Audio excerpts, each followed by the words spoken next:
Ladies and gentlemen, welcome to the House of Kayfabe, a very special edition. Stephen P. New and Stephen Barker are here with me. And this past year, we went to Wrestlecade and we conducted a lot of different interviews with a lot of different people. And we did not release this video we're about to release. And now you finally get to see it. This is an amazing panel. And we take questions from the audience. I ask some questions. Adam Harris asked some questions. It's a great time. Steve Barker, you got to enjoy it as a fan, kind of in the crowd there. What did you think about the panel that we're about to see? Well, that's funny you should say that. I was there for the first 25 or 30 minutes of this panel that included all of the TNA originals. We're talking Jeff Jarrett. We're talking about D'Lo Brown. We're talking about James Storm. Who else was there, Brian? Chris Harris was there. Goldilocks was there. Who else was there? There was also Johnny Swinger. Johnny Swinger was there. I only got to see the first 25 or 30 minutes because Steve New tasked me to be the agent for Francine and Sonny. So I had to leave about 25, 30 minutes in. So I got to watch this fresh, editing it because I'm the guy that edits everything here. And man, I gotta put you over. First of all, Steve New, thank you so much for making me Agent Francine. Fuck you for making me Agent Sonny. So Brian, that's fair. That's dude, fair. Man, look, I'm not going to pile on her because, you know, life's kicking her ass right now, but man, she's fucking very unpleasant. That's all I'm going to say. But I will say, watching this back, Brian Resner, you're really good at this, buddy. How did you get good at this, man? That was pro. That was like Arsenio Hall and Phil Donahue. I got to tell you, and I'm not fucking with you. This is no joke. Jeff Jarrett told me in April this topic came up, and I reminded him, hey, you were on the TNA panel. How did you? He's like, man, it's one of the best things that I ever done. Yeah, we really got a lot of good stuff out of these guys, and we had some really good conversations. This is one of my favorite experiences as I guess you would say a wrestling journalist. It was definitely a great experience, and I look forward to what we're going to do at this year's Wrestlecade, but more details on that to come. But let's, without further ado, take it away, Adam Harris. This is the TNA panel. Kayfabe, we're the sponsors of today's panel, so thank you guys for being here. How about it for Tracy Myers for having us here at Wrestlecade? What an amazing event. How many of y'all were at the show last night? Yeah, what a show, man, oh man. What a great show, man. I'm a little worn out just from participating and being there last night. What an amazing show, and we have a great panel lined up for you guys today. Before we get started, I want to encourage you to stop by the House of Kayfabe table back there. Say hi to Allison. Get yourself some House of Kayfabe hot sauces. We've got various flavors, including ones themed by Shane Douglas and Francine and many others, so be sure to check those out. Again, I'm Adam Harris, and I'm going to introduce our panel in just a moment, but I want to remind you guys, if you purchase one of the VIP meet and greets or photo ops, that's going to take place immediately following the panel. So just stay put, and we'll give you some instructions on what to do with those VMP packages after the show, the Jeff Jarrett VIP experience, and also the panel meet and greet. 2003, I think, and he's still involved with Impact to this day, D'Lo.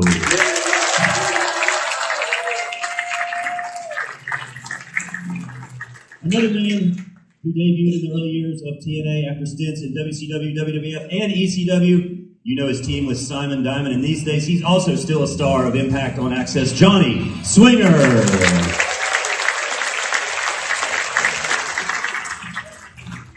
Next, a really innovative backstage interviewer who now has a show on the Russo brand network and also a show on TLC called Call In the Cheapskates. Let's make her welcome Goldilocks.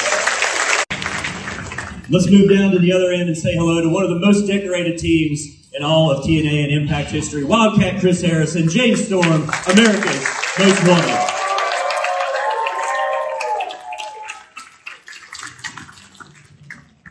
One of the biggest agents in all of sports entertainment, he's here with us. Bill Behrens is with us.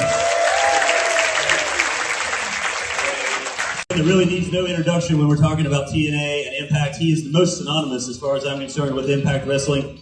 Man, and last night delivered a rattling chair shot to Matt Cardona. Guitar shot, yeah, sorry, yeah, rattling guitar shot. And then even managed to have a strut off with Jay Lethal, which was pretty incredible too. Huge pop for us. Let's make welcome Jeff Jarrett. Now let's make welcome our host for this panel. He is the leader and the founder of the House of Kayfabe, Mr. Brian Resner. Ladies and gentlemen, welcome to the last day of Wrestlecade. And you know what makes the last day of Wrestlecade special? It's because every single person in this room is a real wrestling fan. Because you made it all 3 days, give yourself a hand.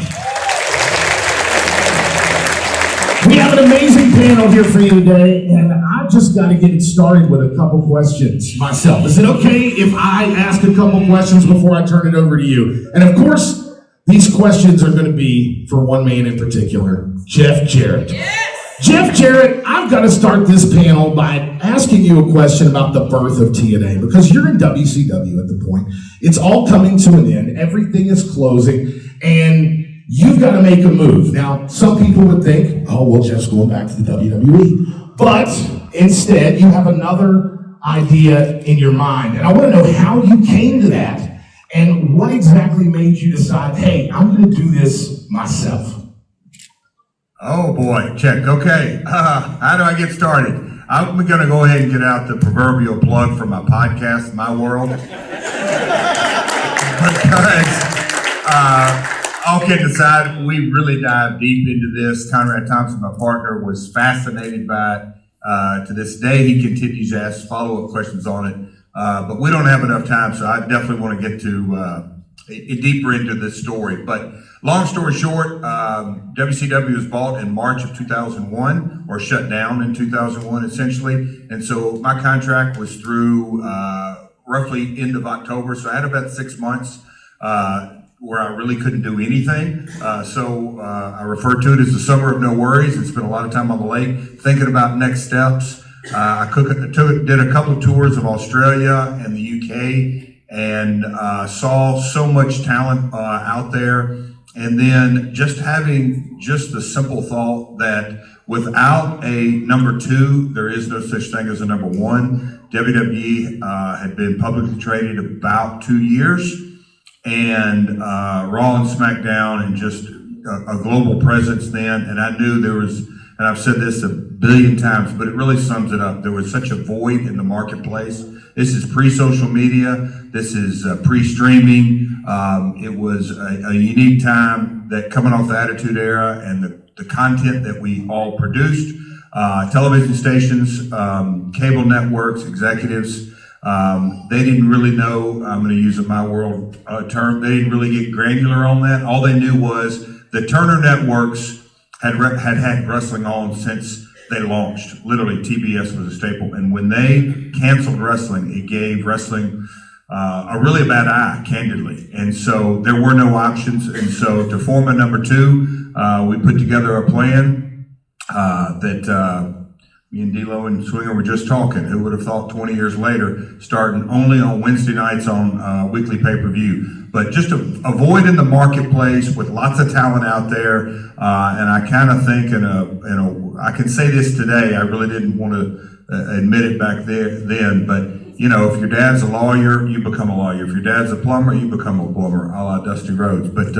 you just sort of follow in the family footsteps. And my grandmother started promoting wrestling in a man's world, candidly, in 1946. So she was a promoter. She did everything but wrestle. And then my dad wrestled and promoted. So it was really in my blood, and I'm more appreciative of that today, to sit up here on a panel like this and get to answer these kind of questions and know that this industry, literally, and I say this out of all sincerity, everybody in this room and the guy, you opened it, these are the real wrestling fans. Well, these real wrestling fans have fed me my entire life. So I appreciate it, and that's the short version of that answer. Follow up for you. So now we see all types of companies that run a weekly pay-per-view type situation. You were pretty much the first. What made you come to that conclusion of, hey, I'm going to run this on pay-per-view every week, and people are going to pay for it every week, which was a concept that no one even understood at that point. And you brought that into the forefront, and now people are using it all the time. How did you come up with that on your own? collectively, we talked about a lot of ideas in the early days, but understanding the industry, and again, I got lucky. Growing up, Christmases, vacations, coming home from school, you just hear wrestling talk. And so understanding this industry is episodic television.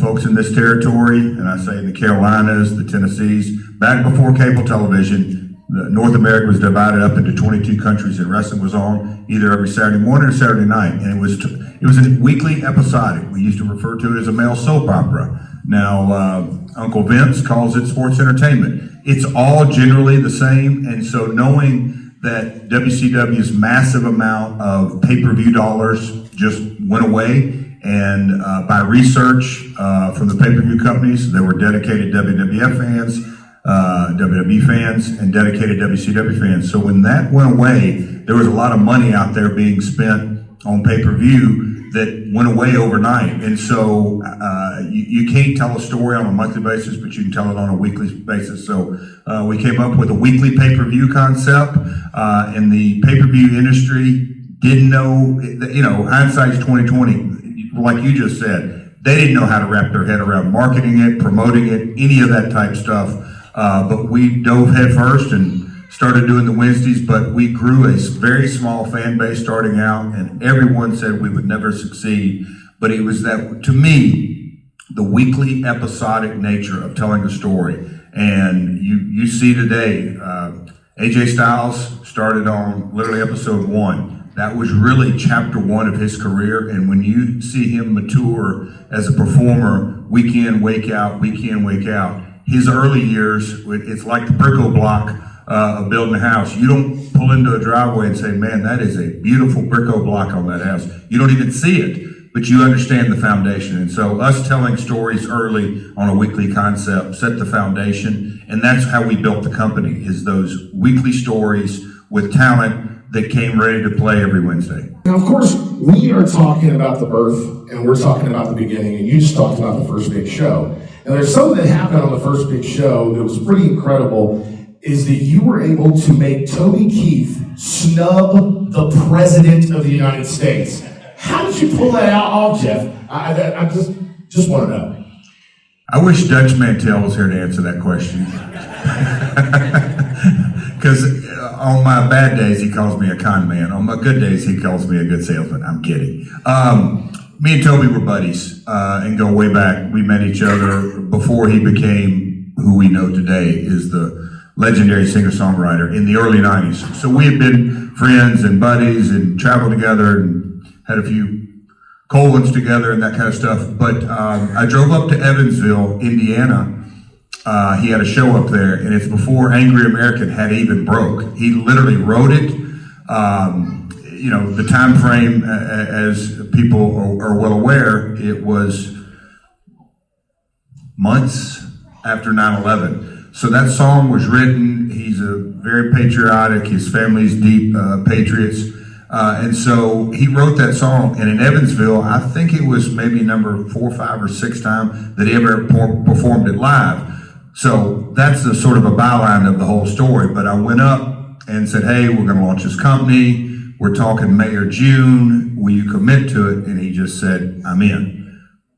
And we didn't really think too much about it. And then a couple of weeks after that, we secured the date. And when the date was locked in, then Angry American got that little bit of radio play. And there's a cool story behind that I won't bore you with, but the country music fans may or may not know it. It was a skyrocket. And it was really a national anthem in a lot of ways, coming off 9/11. So he was invited to the White House to sing that song. And he literally had to tell the administration, I cannot do it. And they're like, okay, you're joking. Nobody turns down the White House. And Toby said, this is where I don't get even emotional thinking about it. Yeah, he told the president, no, I've committed to my buddy. I've got to go do our wrestling show. So folks, Toby's a wrestling fan. That's an incredible story. We don't have a whole lot of time here today, so I definitely want to turn it over to you guys, because I know you guys have tons of questions. We could be here for 9 hours talking to this panel. But I want to ask one more question before I turn it over to the crowd, and that is, how did you decide on Ken Shamrock being number 1? Good question. Again, we covered that on My World. And Conrad never understood that until I told him the story. Kenny, well, UFC was launching or rebranding, and so Kenny, with his just enormous background, me and Kenny again worked together at WWF. But Kenny, to me, checked all the boxes because we were bringing the NWA title and prestige and coming off the Attitude Era with 3-minute TV matches. And Kenny was a guy that could go. And so he had the UFC background, the MMA background. He was a man's man, a wrestler's wrestler. He had national exposure. And, you know, I feel like at WWF, he had a good run, but I think it could have been so much bigger. So I was always a fan of his work, and I just thought the first NWA champion, it was a good image, and I'm sure we'll get into this, because it was NWA TNA, and so the NWA Kenny fit and the TNA double entendre was going to be fit with other talent, but Kenny was our champ out of the box. So, ladies and gentlemen, I want to turn these questions over to you, and we're going to go through each section. And we'll start with this section over here. Put your hands up if you have a question for someone on the panel. We'll start with you right here. What's your name and where are you from? My name's GT, and I'm from Stanton, Virginia. So my question's for James. I just want to know, like through the wrestling business and stuff like that, who was your role model in that wrestling business and why? Growing up, I was, I wasn't like, we didn't get WWF, WWE or whatever now, back where we got USWA. So I was always, like, I hate to say your age here, Jeff, but I mean, I used to go to the Nashville Fairgrounds all the time with my grandfather, and I would watch USWA with Jeff and Dutch Mantell and Bill Dundee and all these guys, and that's kind of what made me want to get into wrestling, is because I saw how my grandfather, reacted to the wrestlers and stuff, and it's just amazing how one movement or one word as a wrestler can change, someone who's sitting in the crowd's life forever. And that's basically what happened to me. So I grew up watching, the USWA at the time. All right, we're going to take a question from this section over here. Put your hands up. Adam will come to you. All right, we're going to take a question from this section over here. Put your hands up. Adam will come to you. Say your name and where you're from. My name is Zeb Wallace. Jarrett, you were always the best bad guy in my eyes. Seth Rollins just doesn't have it, and I have a memory of you. It was a Nitro event, and Dallas Page had just won the opportunity to face you for the World Heavyweight Championship, and Dallas Page seen you swinging your guitar and you clawed Kimberly Page in the face with the guitar. Goldie, watch out. Very nice. All right, we're gonna take a question from the middle here, and let's try to keep our questions as close to TNA related as possible, because this is the TNA panel. I'll go with you right here. What's your name and where are you from? Chad, I'm from Pennsylvania. My question's for Double J. Can you explain the origin of slap nuts? I'll make it quick. This is the TNA panel. My grandmother used to call people slappy, and that's someone who's a slappy who slaps their gums together, who knows more and more about less and less every day. We run into them all the time, I'm sure you can imagine. And so just coming in the Attitude Era added the nuts on it, so just a little catchphrase. All right, now that he's explained nuts, let's get another question from over here. All right. What's your name and where are you from? Yes, my name is Wolf, and I have a question for James. James, do you ever think you would go to WWE and re-team with Robert Roode for reconnection of Bill Money? I get asked that question all the time, and they actually answered it for me, because you have to be 30 and under now in order to sign it. I think I barely missed that window of opportunity there. All right. Adam's going to take a question from right over here. Say your name, where you're from. Marco Rose from Memphis, Tennessee. I got a question as far as when Hogan and Bischoff took over with TNA, and you know everything that you laid down the foundation for many years, and everything that you done did. Do you feel like how they presented you during that time on television, where they had you doing cooking and cleaning and stuff like that? Do you think that was them being disrespectful to your ego? And also with TNA, what is something you regret doing? Well, what is something that you done different TNA? Just answer it now. Good question. Two-part question. The first one, the Hogan Bischoff regime.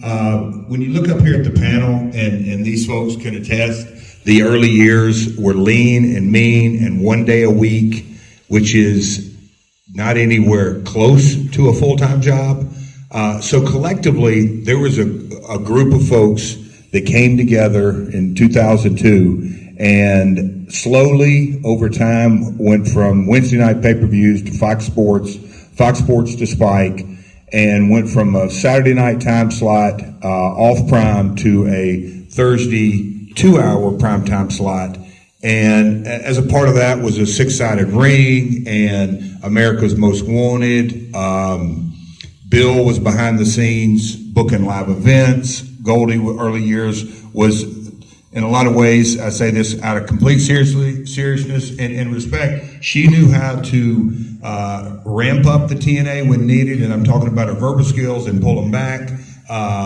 Swinger, we all sort of had our different roles, and candidly, Dixie Carter was the daughter of the financial investor, and saw this thing grow, and she was a part of it. And then circumstances came along, and she wanted to be the lead horse, candidly, and run a wrestling organization. And when she did, she didn't realize who she hired, candidly, and she hired Hulk. Hulk didn't watch the product, admitted that. He had no idea about it. And so I think it was a scenario that whatever had done to that point, they wanted to erase to make it their own, right or wrong. I'm not even being critical. That was their mindset. We all know how that turned out. It went into a financial death spiral, literally inside of 36 months in those decisions. So, but that they wanted to plant their flag in the ground, and I say that of Dixie, Hulk, and Eric. And so regrets, I don't have any. I think every mistake that I've made along the way, and I made a boatload, especially in the early years, a whole lot of mistakes. I can look back on it now and maybe not understand it, but certainly look at it through a lens that, hey man, I didn't wake up any morning of my life and said, I'm going to go in the office and I'm going to screw this thing up royally. I made them all honestly. And there was a lot of them, but I learned from all of them, and what I learned back then, I get to use today. Maybe not in the wrestling business, maybe in the wrestling business, but I get to use it in life. And so I don't have any regrets. All right, we have another question that is actually coming from the panel to the panel. Goldilocks, you have a question. What was that question? Just wake up, everybody. How's everybody doing? You having a good day today? Wake it up. I know a lot of you are obviously, I say supporters, wrestling fans, supporters, wrestling supporters, fans, and a lot of you have your own promotions, and you're out there, and you're doing things, and you're here because you're just excited to talk to everybody. So while Jeff, great question, I understand what you're saying. Well, Jeff, we were talking about things that you do differently. I just want to make a point right now. Cutting out? Why am I cutting out? I'm still not that uninteresting. I want to make a point for you in life, whatever you're going through, whatever you're doing, whatever your jobs, whatever your gimmicks are, or if you have promotions, you want to make sure that you're the best leader that you possibly can be. And I have no reason to kiss this guy's butt. He fired me years ago, okay? You want to make sure that you're the greatest leader, and this can either work or not work, but it worked really well for Jeff Jarrett, and that is delegating. Jeff was so freaking great at delegating. He did not micromanage us back then, whether he wanted to or not. He probably was too busy. But just as when he's asked a question, do you see how he passes it to all and mentions us all and includes us all? Like, that's the sign of a great leader. Be a great leader. Delegate. When you see somebody on your team, at your church, at your workforce, in your neighborhood, who's got a skill or something that they shine at, don't be afraid to let them try it. And if they mess it up, you can say you had your shot. But that's how you find, alliances and people to help you build your brand and your family and your community, is seeing the talents of others. Jeff is really, really amazing at recognizing what people were good at and letting them run with it. And that is why TNA was so successful without all of the things that he was talking about. We didn't have this, but he looked at what we did have and he really, really made it shine. So give Jeff a round of applause for that. Or TNA would never have gotten off the ground. I'm done. Thank you. Okay, I've got a couple questions for Mr. D'Lo Brown. D'Lo, you came from the Attitude Era. You were a part of a very, very hot moment in professional wrestling, and you moved from the Attitude Era to TNA. Tell us about the difference in the worlds there. Wow, that's a loaded question there. In the locker room of the WWE, WWF is very highly competitive, and everyone's kind of just out for self because of your position on the card and not wanting to lose out your spot. Where when I went down to TNA, it was a locker room that was embracing of all. It didn't matter your skill level or your experience level. Everyone was out for the betterment of the show. So you would have guys giving advice. You'd have guys pulling you aside and go, hey, why don't you try this in your match? So it was a very comforting locker room. And I'll give Goldilocks, I'll ride on your coattails here. It's an attitude that Jeff brought forward. That's one of those deals where it's all about the show, build the show, and if the show is great, we're all great. And if we're all great, we'll all make money. And that's the bottom line. So it was a much more relaxed atmosphere in TNA, and that allowed you to flourish as an entertainer. Well, a quick follow-up for you, D'Lo. The difference, just 1 second. The difference between your position in 2003 and your position right now with Impact Wrestling. Can you shed a little bit of light on that, on what you did then and what you're doing now? 2003, I was just talent in the ring, getting beat up by Jeff and the Outlaws and Swinger. And I put Goldilocks over a couple times too. But don't tell me about it. Compared to today, where I'm part of talent relations, head of talent relations, on-air talent in terms of being color commentator and just help out in the office in every facet that I can. So it's completely different. 2003 talent today is pretty much just office. Well, one more quick follow-up for you. Is there any truth to the ESPN rumors? You're probably not going to answer that. What rumor? Okay, we'll leave that there. What did I miss? Swinger, you had something you wanted to say? Yeah, just to continue on what D'Lo was talking about, everybody being a team and working together in the locker room. That's exactly how me and Simon Diamond came into TNA. Of course, Jeff gave us a really good break at a time when there was so much talent to choose from. But when we first came in our first night, we had the match with America's Most Wanted. They were the world champions, and they were willing to make a heck of a match with us and put on a really good show. And they didn't have to do that. They could have steamrolled us just like they did anybody else, but they were willing to work with us and make a great match, and it's really what got us hired. And by the second week that we wrestled them, we were off and running and had a really good thing going on. And it got us a job. It got us a really good run there. And I'll always be grateful to those guys. And every time I see them, I thank them for that, because without that, personally, my career might have never continued. Just because, like what Jeff said, 2001, when Vince bought everything out, there was the position I was at. There was just so many people to choose from, and there was a really slow 2-year period there. So I'm really grateful for my chance to go into TNA, and Jeff giving us that break, and AMW being so gracious to work with us and work an angle with us, and it worked, and it was great. And it kept us there, and it just kept me rolling in the business, and to where I am back there today, actually wrestling there is just unbelievable. I got a chance to work everywhere, but TNA was the first place I got to go back to and I'm really having a lot of fun with my run there now. And D'Lo there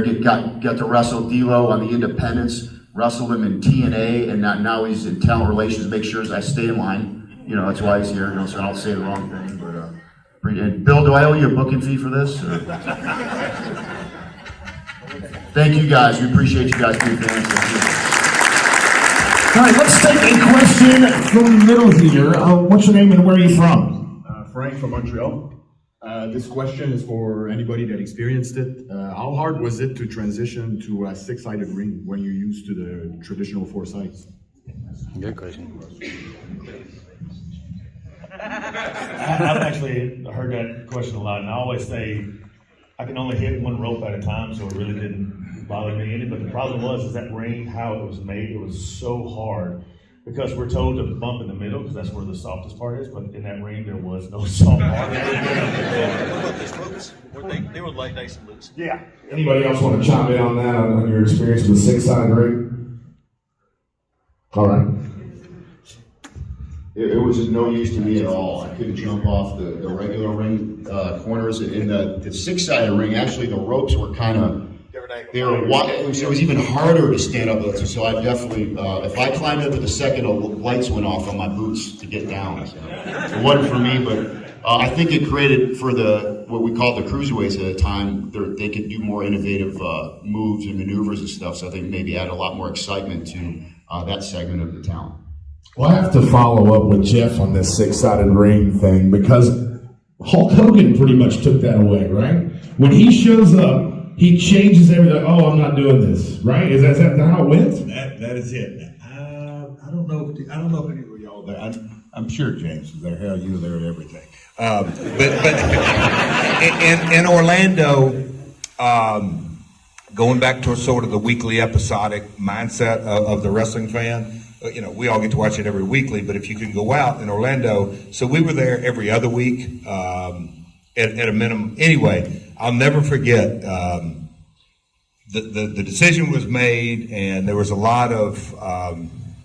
I can't wait to tell this story on the podcast because nobody wanted to tell me back in Nashville in the office and all this, but I knew, of course, somebody's going to call and say, "Hey, they made the final decision. Hulk hates it." Wants to rebrand it. You know, I go into the questions are, okay, what about our action figures? Have you talked to any partners?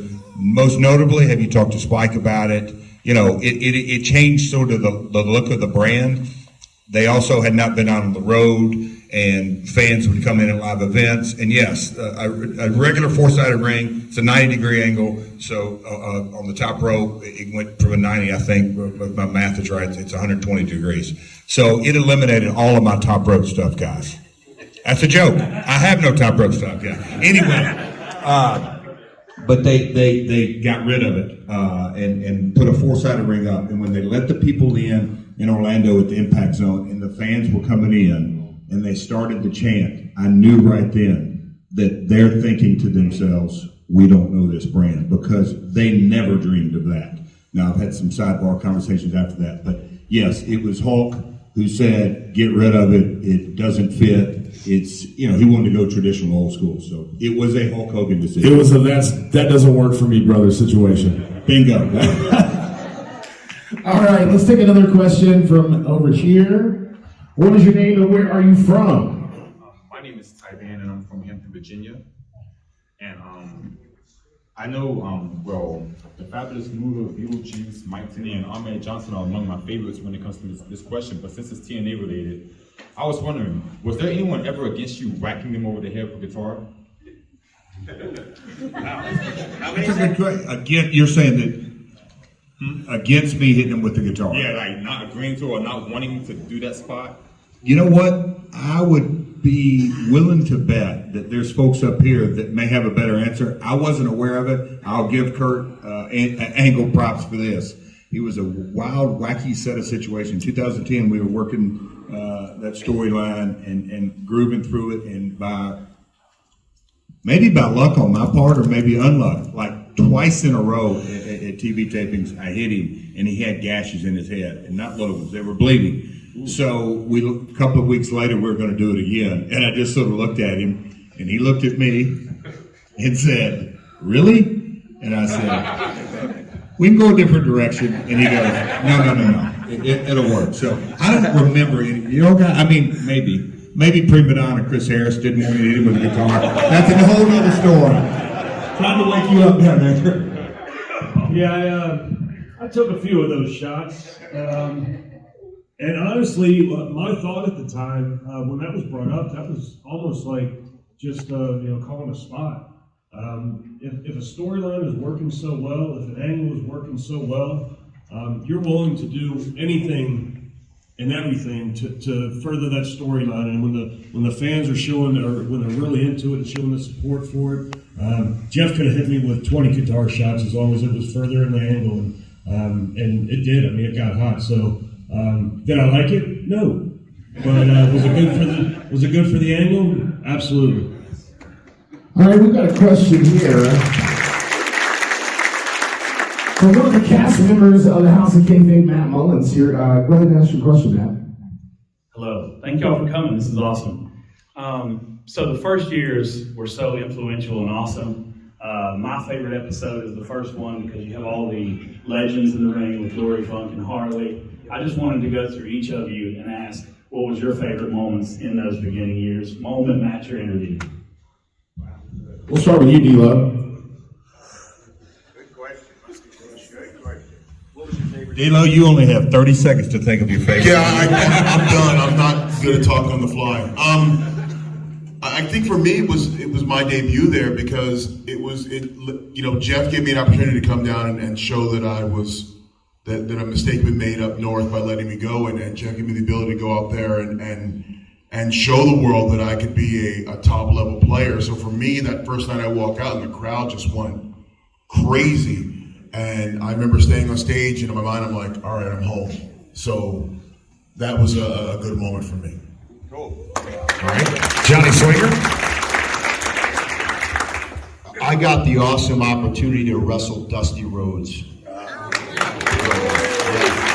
Six-man tag with America's Most Wanted and Dusty against myself, Simon, and Disco Inferno. Everybody's favorite. Boo! Right, yeah. But to get an opportunity to wrestle just an unbelievable icon like that, who's no longer with us, and that was really special. I knew it at the time. I know it even more now, and that was pretty awesome. That's one that really stands out to me. Okay.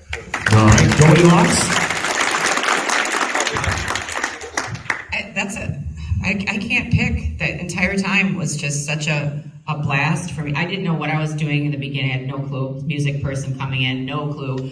America's Most Wanted were very gracious in showing me videos of other interviewers or other matches. I can think of Eric Watts always took me under his wing and helped me. Elix Skipper constantly giving me advice. I literally had no idea what was going on. I remember, though, I'll just share one quick memory of a meeting over at the Vanderbilt Hotel, and I remember bribing, I think, Jeremy Borash or somebody, where is this meeting, what room is it in? Nobody would tell me, but I think I had enough money that week. So they let me know what room it was, and I did a gimmick, which you couldn't do these days, and I missed this. I taped my eyes. If we have any Asian people in the room, please don't take offense. It was a different era, but I taped my eyes, I put on a little Asian wig and a little outfit, and I went over to the room, and I covered up the peephole, and in an accent, I just said, I don't know, room service or some gimmick like that. And when I walked into the room, Vince Russo, Jeff, I can't remember who else was in there, nobody knew who I was. And then I was like, we are on to something, and every week, they graciously let me come back as a different character, just Hispanic or Asian or this or that, and every week, the color commentator fell in love with me because he didn't recognize me and thought it was new meat. That's a funny story. Funny story. Like, it's just a wig, brother. It's just a weave. Same bitch. Excuse me. She's heard. So I would say when they let me take full reins and just be creative and work with Mike Tna and Don West, I didn't realize how brilliant these guys are. You guys, we had such brilliant people. Still do. That was my favorite time, is when I was allowed to really create. So thank you for the question. All right, Jeff, I'm totally going to skip you on this and come back to you because I want your answer last. Bill, do you have a favorite moment in the early years of TNA? Being there was cool. But beyond that, for some reason, I kept getting these on-camera roles.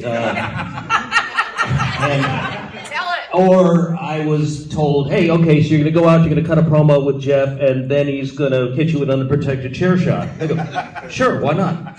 Why wouldn't I do that? And then Kenny Shamrock's going to come out and save you eventually. So we did that spot, and I got hit in the head, and I took a back bump like I was supposed to, and Jeff starts trying to hit me, and he goes, roll over, dumbass. And then he starts hitting me, and he is protecting me, but you got to understand that even when the chair's not totally hitting you, it still hurts like crap. And he's like 5 or 6 shots in, and I'm sitting there going, fuck, Kenny, where are you?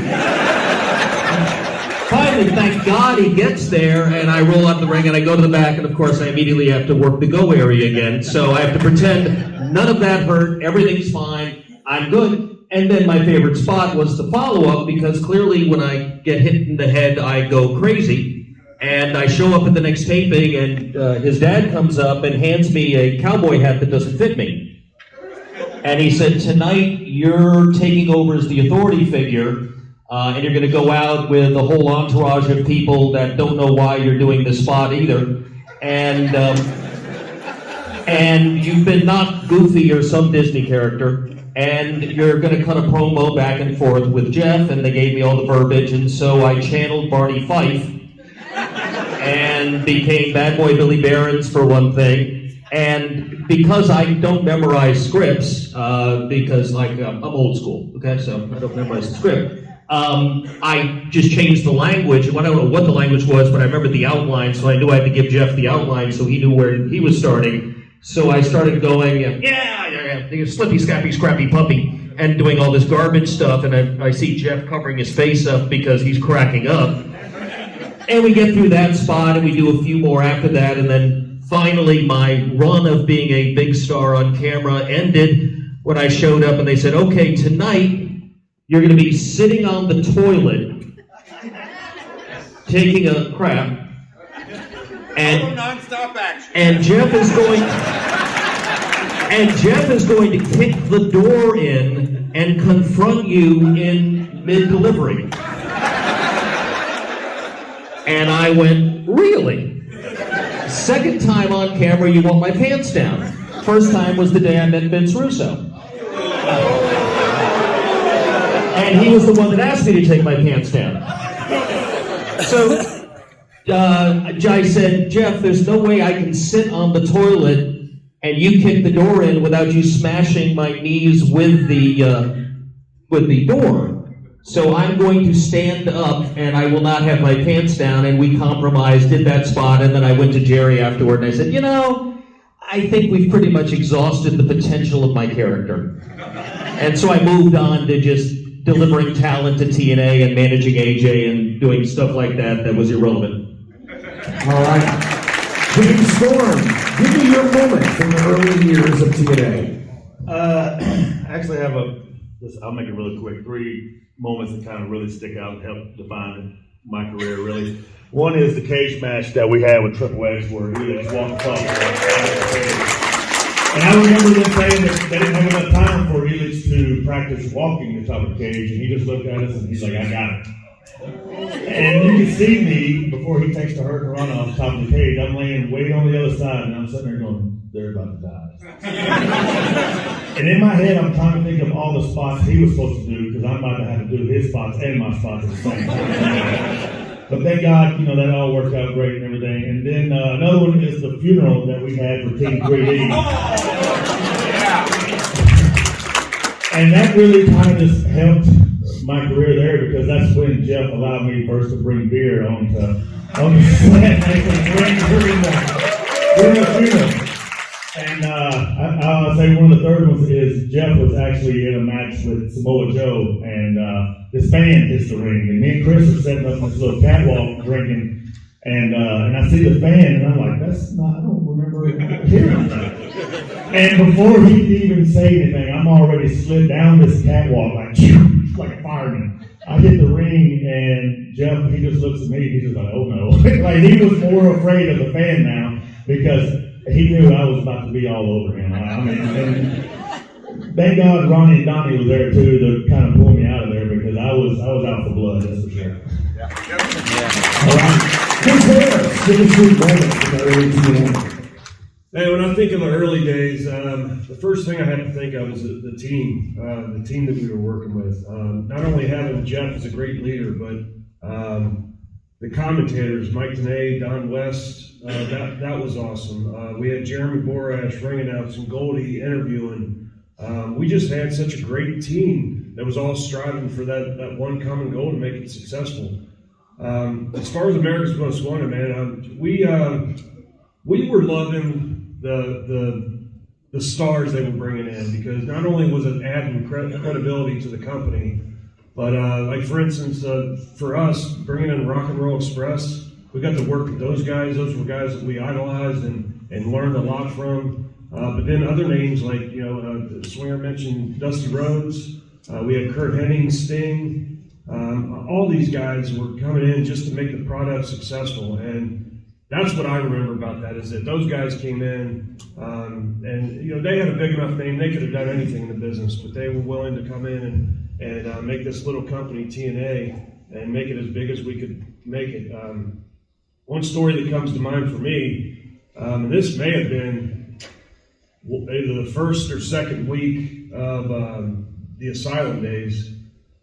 This was when Vince Russo first came around, and we developed a very good relationship with Vince Russo, but his first thoughts of America's Most Wanted, I don't think were really on the same page as us.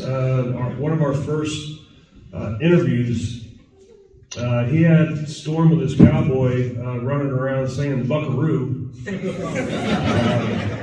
He had me smoking a cigarette, being a city boy, a guy that has never smoked, so you can imagine it's just a very unnatural thing. Poor Goldie is interviewing us during this whole thing, and I'm sure, being early in her wrestling career, she's thinking, "Oh my God, what have I got myself into?" But it was very unnatural at first, but Jeff and everybody gave us a chance and really let us spread our wings and become the AMW that we did. So those early years were very, very important and so memorable. Our matches with Simon Swinger, the New Church, Triple X, they were all awesome and such great memories. Now we come back to you, Mr. Jarrett. You're going to have a different perspective than anyone on the panel. What was your favorite moment of the early years of TNA? Oh, wow. When Goldie started talking, I thought for sure her favorite moment was going to be her interviewing Puppet. I'm so disappointed she didn't write about that. No. My favorite early moment, what years do you define? Because I'm sitting here trying to think. What's the definition of 2002 to 2005? Okay, early years. Well, the first show, and Jeremy Borash, I wish he was here. I can remember telling Jeremy before I had even asked Toby, I had the idea and bounced it off Jeremy, and Jeremy's like, "Great idea, Jeff." Thinking that ain't gonna happen. But literally, we had talked about it and everything, and we talked about the vertical suplex. But the first show, they came together. Sterling Marlin, we're in NASCAR country, so I think some folks know who Sterling was. But we booked him, and all of a sudden he's on a run. He was number one in points at that time. A lot of mainstream coverage. I knew that was big. The Toby deal was big. Just doing an event in Huntsville, just all of it coming together. We were such a lean, mean, but that first event was really, really special. So if I had to put it between 2002 and 2005, that. And then I guess I'd have to say the Titan story was sort of out there. My in-ring, as far as sort of an in-ring, the Raven story and build and that whole build up that again, my family promotions and promoting actually in the Nashville Fairgrounds since it was built in Nashville. They were lined up early to get in to see that, knowing that, okay, people want to watch that. Me and Raven had a good feud and a love-hate relationship. We love to hate each other in and out of the ring. But no, it was a good feud. So that was in ring. And if we're going to, the day, and this will go down not just to TNA, but like and Tracy can probably relate to this from a business perspective. We flew to Spike TV, and the meeting was set up almost, we kind of thought going in we had a good shot, but we also knew this would be just totally an executive doing a favor and taking the meeting. And we went up, and my dad and David Zahadi and Dixie, and we flew up and did our song and dance, and I sold my ass off and talked about the alternative, but to a symphony of, as Arn Anderson says, their feedback was a symphony of silence. So we just weren't really sure, and we got back on the plane and flew home. And so probably my biggest moment would be a voicemail, because I landed in Nashville, my car's at the office, we all rode back to the office, I ran upstairs to check voicemail and do a couple of things, and I listened to a voicemail, and I always had my pen and paper, and whatever, delete, or took notes, whatever, and then one of the last voicemails that had been taking place, maybe 30 minutes before I walked in the office, was the Spike executive essentially saying, "We want you." And I literally, it stayed on that phone until we got a new phone system. I sat back in my chair. That's a moment I'll never forget, knowing that we had worked all that time and everything, because I knew we would be profitable. That was a big, big moment for me. We have a question from Wrestlecade's very own Tracy Myers. Tracy, what's your question? So, Jeff, when did you guys decide to take the show on the road? Live shows. What were the complications from that? And you're talking about from a non-televised perspective. Absolutely. Yeah. So the big thing, and these guys can talk about this in depth. Look, I'm still a talent, but growing up, being a promoter and a talent and all that, we were still only giving the guys one day a week, and I wanted so desperately to give guys more work because it would just get them better for the TV product, put a few bucks in their deal, and it's at the end of the day, it could be a lost leader, but it's a grassroots marketing to get out. And so when we started making those decisions, like we've got to get out and we've got to get out, which was 05, 06, our very first live event that was structured and organized was in Corbin, Kentucky.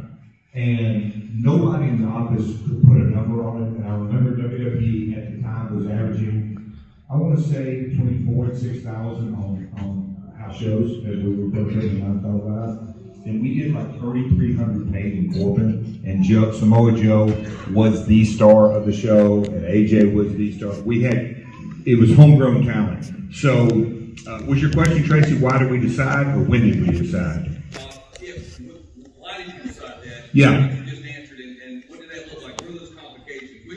Those from here, we talked about this earlier. We remember you coming to the annex here in town, and you came to the annex here in Winston-Salem, so thank you for that, and packing that place out 2 or 3 times a year. Man, it's a great market. So I know you had to do 2,500, 3,000 just in the annex alone. Yeah. And finding those markets like a Spencer, Iowa, which I would have never. Again, we had such a lean and mean team, and going to these big arenas at WWE, we always, and God bless Dixie, she never, to this day, I don't think understood the alternative mindset. I don't want to go to an arena. I want to go into a different venue across the board. So the NX wrestling fans loved it. They get up close and personal. So we tried to find those venues across the country. A building in Long Island. There's just a bunch of different venues across the country. The NX is maybe certainly top 5 example that we would find these venues and go in, and Don West and Craig Jenkins and D'Lo Brown, Earl Hebner was a part of those early years riding in the Scooby-Doo van, as they used to call it, 6 to a van. But that live event team, that's something that I can remember a Dallas call with Bob Carter, and he would go, "Tell me about these live event numbers, and where's this coming from?" And that was something that, and Bill can probably tell a much better story, that we kept the budgets low. It was all about black ink versus red ink. And it was just that simple. We got to go out and we got to make money, because if we don't make money, we ain't going to be around. It's just that simple. We had to produce compelling content on the right budget. So the early years of putting together the live event plan was not fun, because the barometer that we were measured against was Disney, was WWE, was others. Me growing up in Nashville and being around the music business and knowing there's bar acts and there's club acts and then there's shed acts, and then there's Walmart parking lot acts. Hey, you can do it in an alternative way. So, good question, Tracy. All right, we have a question over here. Right here, tell us your name and where you're from. Russ from Florida. I want to say thank you guys for coming up here. Love your podcast, Jeff. My question is, was there any venue y'all wanted to try to go to you never got a chance to go to? It's a good question. Venue? Yeah, any venue you wanted to go to that you never got a chance to run. It depends on who you're asking. I never want to go to a venue that they don't want us. So it's really that simple. That probably not. I mean, it's the nature of the beast. But there's never a venue. I never had thought. A quick territory story. We used to run a Rupp Arena in Lexington, Kentucky, and that seats 20,000 for basketball fans. But we literally not cut it in half, not even cut it third. We pushed it to the very end. But Lawler and Savage and my dad and they made a boatload of money. But Rupp Arena literally, I wouldn't say gave us the building. They wanted us. They wanted wrestling there, and it's a people business. It's a relationship business. The people who ran that building wanted us there. So I took that as a young kid, knowing that when I'm going into a local community, I don't have to go to this high school. If I can go to this middle school over here, and they're going to promote the hell out of it, there's no prestige in being in the high school with a nice shiny floor if they don't want us. I'm happy to go over to middle school and make a boatload of money and have a ton of fun with fans and raise hell and all this, and we don't have to keep the floors clean as a high school gym. All right, we got a question over here. Dustin? Hey Jeff, I'm Dustin from Cleveland. I just had a question about your live event business. So traditionally back in the day, your TVs were to sell for the live events. So when you started running your live events, was it the same kind of thing, or were you just looking for another revenue source? Or what was your thought process going there? For me, and I'll say put on my business hat, I wanted these guys, they were so loyal, and again, we strategically had tapings on Monday or Tuesday, pay-per-view on Sunday, so they could make their money on Friday and Saturday, but I wanted them to put more money in their pocket. Bill can attest when it's time to re-up folks on their contract, if we could give them more dates, give them more money. So there was a lot of thought going into, we got to get the talent, we've got to be able to sign guys to bigger contracts. We're not going to keep James and Bobby and D'Lo and AJ and Joe if we can't pay more money. But on the flip side of that is, WWE, gosh, when I was just there in 2019, when I looked at 2016 through 18 or 19 on how many shows they ran, NXT Coconut, Raw, SmackDown, all those shows, but when you sort of understand that they're out, when you hear the impression, WWE's coming to Winston-Salem, they may have 3,000 people in the house, and everybody goes, oh boy, that didn't draw. But the amount of times the people in this market heard the brand, WWE, WWE, WWE, WWE. That's the whole mindset behind touring, is to literally market your product. There is such an incredible value to that. And in TNA, we knew we were swimming upstream. We didn't have unlimited funds. It's just that simple. Bob Carter built his empire on energy, but he didn't build it because he was a dumbass. He literally knew how to manage his dollars. Didn't understand wrestling, and that's okay. But the live event business was about putting money in talent's pockets, but also growing the brand. All right. This next question comes from a man who needs no introduction, but I'll give him one anyway. Ladies and gentlemen, put your hands together for Earl Hebner.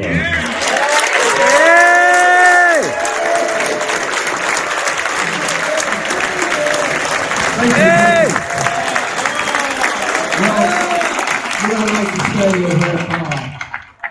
When I left WWE, WWF with the bullshit line that they said I was fine, it was a great honor for me because when I left there, I actually thought I'd just gotten out of prison. They were the shits. But anyway, then I went with I went down with Jeff in 2005, and God knows it was so relaxing down there with everybody. And I began to enjoy my life in this business again. But when Jeff first started TNA, I called him up, hey Jeff, can you use me sometimes? Well, I got plenty of rest right now. And you're not quite old enough. I said, old enough? What the hell? So then, when we did it down there in 2005, he hired me. But hell, he hired a senior citizen then. What the hell's going on here? But Jeff used to run around and say, hey, Pawpaw, Pawpaw, Pawpaw. Because hell, I was an old man then, he could have called me son earlier, but he just never was all Pawpaw, Pawpaw. But I enjoyed every minute with Jeff. I've been around him for maybe 120 years or something like that. But in Velo, maybe 75. And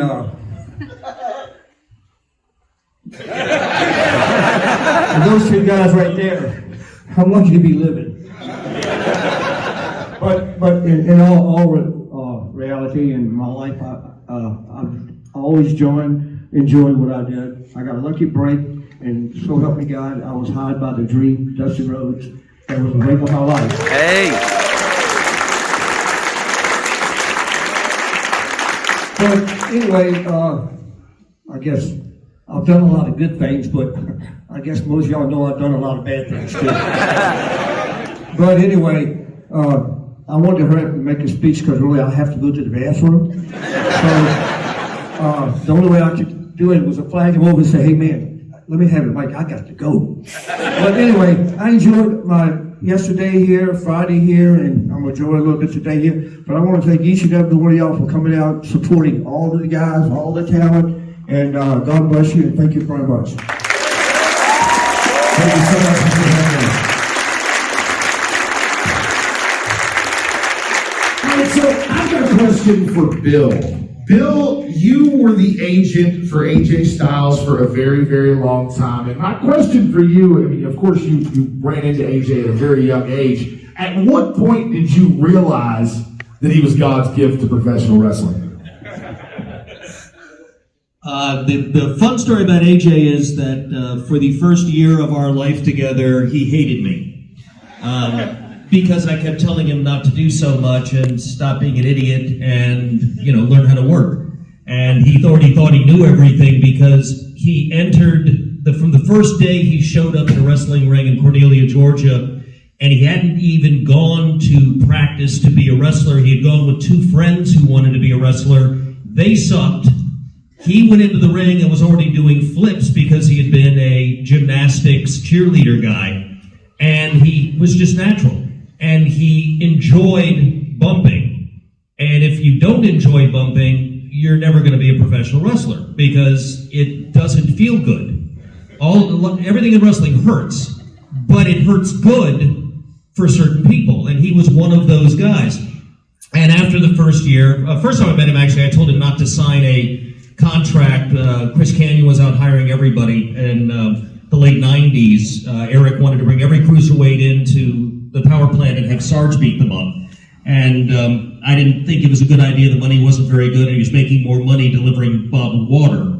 So he instead did Wild Side. That went well for him. We ended up with a development deal. He got signed to WCW, did 5 matches with Air Paris as Air Raid. WWE offered him, he actually turned WWE down 3 times before they finally hired him. The first time he was supposed to go up to Les Thatcher's thing to be in development, and he decided not. Simultaneously, Jeff and Jerry had come to us and said, hey, we've got this idea, and we just saw David Young and AJ do a match in Nashville that blew the house down, something that we had first done in Wildside that I told him to do there. And I don't know if AJ was the first actual person signed, but it was always put over like that. So it wasn't just me that I recognized AJ's unique talent at a young age. I think Jarrett, the seasoned veteran who's been around every major talent, Jeff, looked at it and said, there's something here, and if we are lucky enough to bottle it and develop it, it's going to get better. And AJ always had the reputation, he's from the South, therefore, by definition, he can't talk, because, of course, Southerners are stupid. And only Northerners talk smart. The Northerners talk smart. Bro.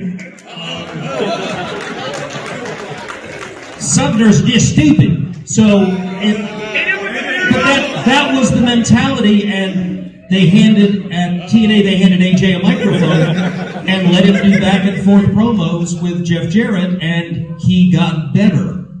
Dixie thought he was bad also because Russo kept telling her that, and she made him go take voice lessons for a while. Yeah, you can imagine AJ doing voice practicing and stuff like that.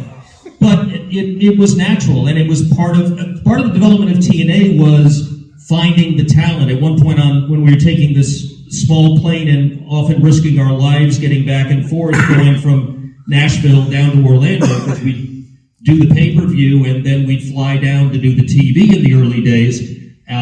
We went back one time in a hurricane. Remember Billy Banks was happy about that flight. He didn't like to fly at all. I think somebody gave him some really good medicine to make sure he lived through the experience. But we would get on the airplane and Jerry would look at Scott D'Amore and me and go, okay, who's officially responsible for more talent now? Because we were just trying to bring it in. Scott's bringing in all the Canadian guys for Team Canada. I'm finding my group of people. There's AJ, Christopher Daniels. Joe was sort of linked to me. Jeff had seen him in Japan and liked him. I think it was in Pro Wrestling Noah. And slowly but surely, the roster that was TNA, and this is my opinion, maybe not everybody's, but we developed a brand based on unique talent. Then Jeff had the foresight. At the beginning, we would do Star of the Week. We'd bring in somebody for a minute. And the whole purpose of that was just anybody could show up here at any time, kind of thing. But the whole goal was, this is our core. And by the growth of the business, and the growth of the business allowed us in 2008 for me to come back after a dismal time in Deep South Wrestling, hating myself. I was able to come back and help Jeff with an idea he had with Frank Dickerson, I think it was, which is, we want to give people contracts.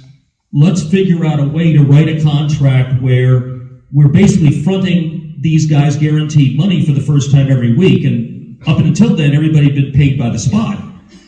So the more spots, the more money. It goes to Jeff's house show analogy. If we've got the house shows, we've got more spots.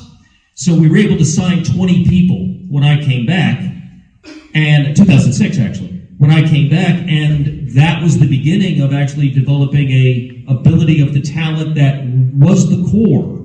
The AJs, the Abysses, the Samoa Joes, Team 3D was part of that at the time. But these were all people that, even if they hadn't started there, in some cases had been rebranded. Sting came to TNA, but didn't go to WWE until he did. But TNA was where he went, so he was a TNA original at that point. Everybody that came in became branded to TNA. And that's what grew during the Main Event Mafia feud, TNA to being a 1.2 to 1.5 million household delivery on a weekly basis. It's what enabled the best rating we ever had, Kurt Angle, Sting, empty arena match up until then, best quarter-hour rating we'd ever had. And we were delivering huge numbers. People remember everything changed with Hulk Hogan and had that gigantic number developed by Hogan driving around the ring, around the building for about an hour, and then cutting a shitty promo. And they debuted everybody they were ever going to use after that on the same show, simply walking into the building. And so you can only debut people for the first time once. And on the same day, they changed the definition of what the product was and everything that had been built before that. What Dutch and Jeff were doing creatively with the core of the talent that defined TNA was already highly rated, and what followed it never sustained what had already been built. So that, I think that's, to me, the talent is where AJ was able to be developed, and why, until TNA screwed up, nothing Jeff had anything to do with, and insulted him when it was time for him to renew in 2013, causing him to go out on the indies and redevelop himself, by the way, by an attorney saying, we do not consider AJ to be a top talent here. Wow. And we want him to take less money and do more dates.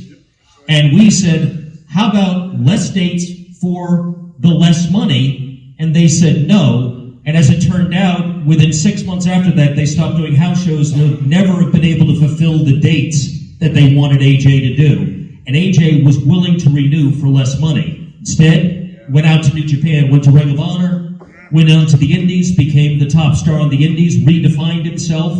By the way, he is the only guy, I think, to date that was number one on the PWI 500 while at TNA. And then Jeff developed that by giving him the platform. It was only after the early days where he was the top guy, the most decorated champion in the history of that company, that it was changed, and all of a sudden, you need to be Ric Flair's little guy. And so it changed. The early years were what defined TNA and what made it special to me. After that, it became something else.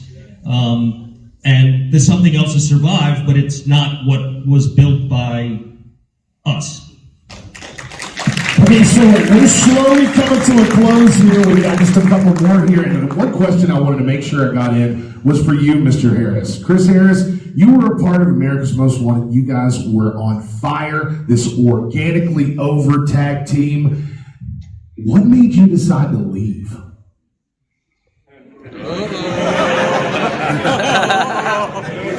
I'm all ears for this one. Well, did you put him up to this? No, you didn't have to. I've been wondering for years.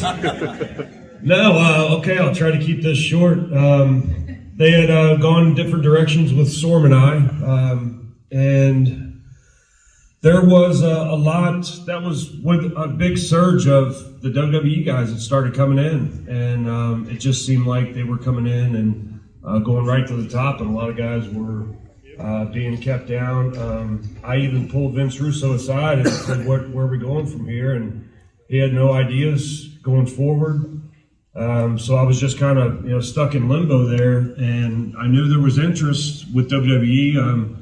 We call it, sending feelers out, and I never wanted to leave TNA. I mean, I was a TNA guy, and I had been loyal up to that point. But what year is this? Curiously. I left 2008. Okay. But my contract was coming up,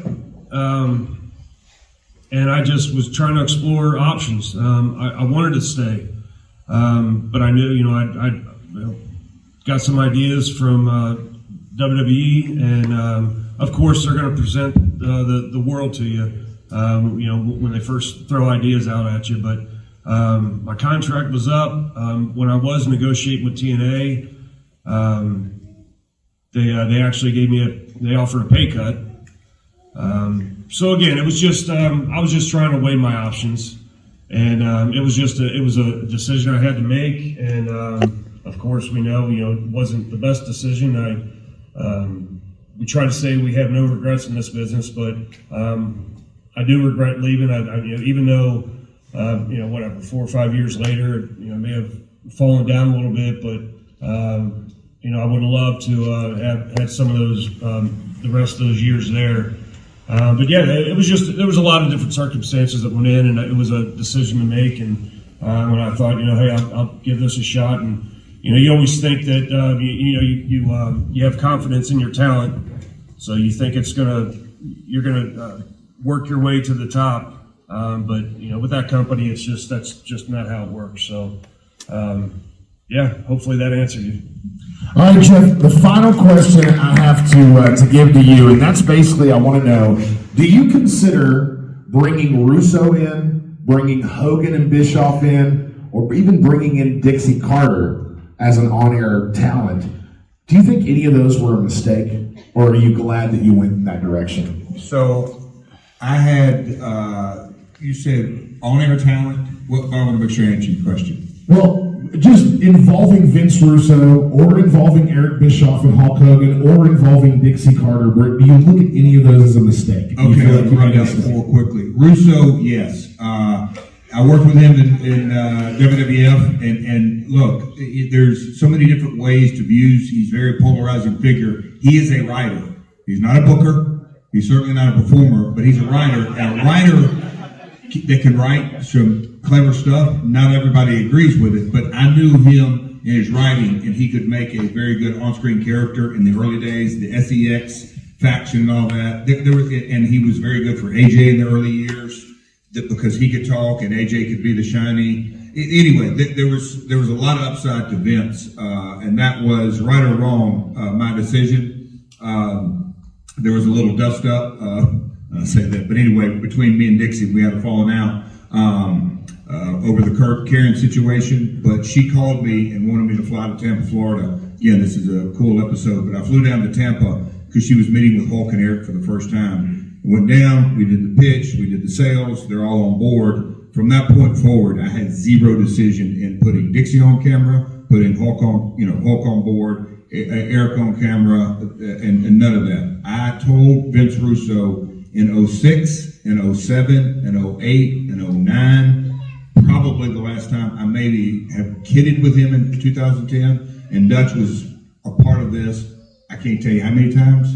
I said, you put Dixie Carter on camera, it's the beginning of the end. I know talent, and I'm not saying she has talent or not. I'm saying I know folks that when put in that spotlight, nothing good comes out of it. I told him literally in 2006 because he gave me the, bro, I've got an idea. And I said, stop right there.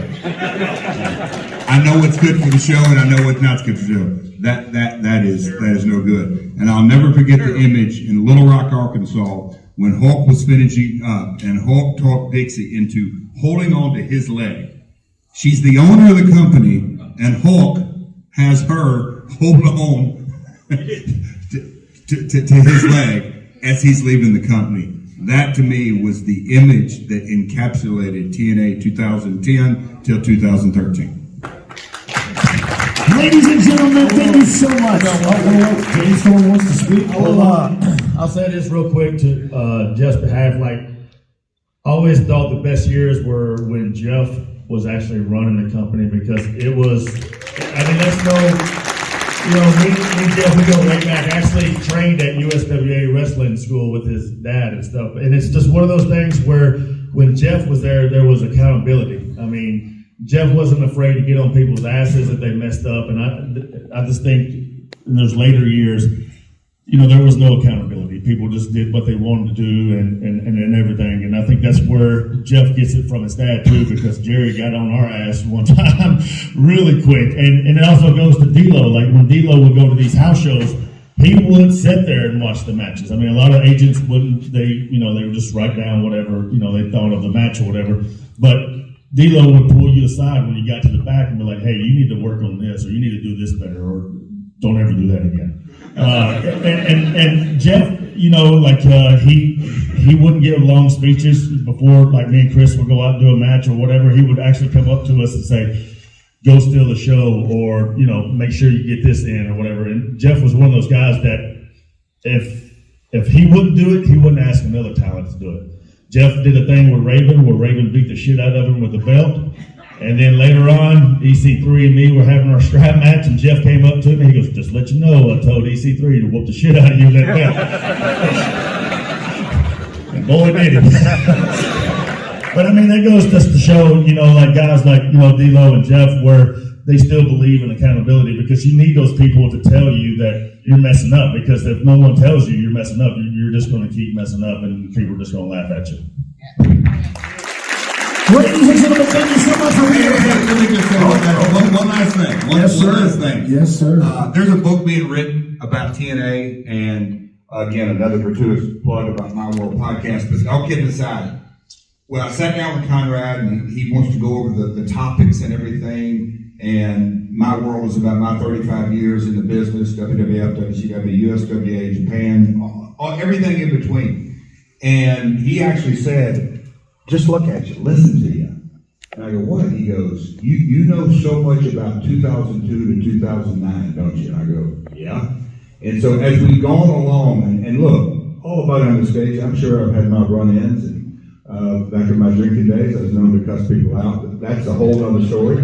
But we've always had our ups and downs. But for me, in my professional life, and I will, 2002 to 2009 was the greatest time of my professional life. And it was really because there was a unique sense of the spirit of, you don't think we can do this? Go watch us. And so I appreciate everybody coming out today. Ladies and gentlemen, thank you for coming to the TNA panel, and thank you for coming to Wrestlecade Revenge. There's a lot more stuff.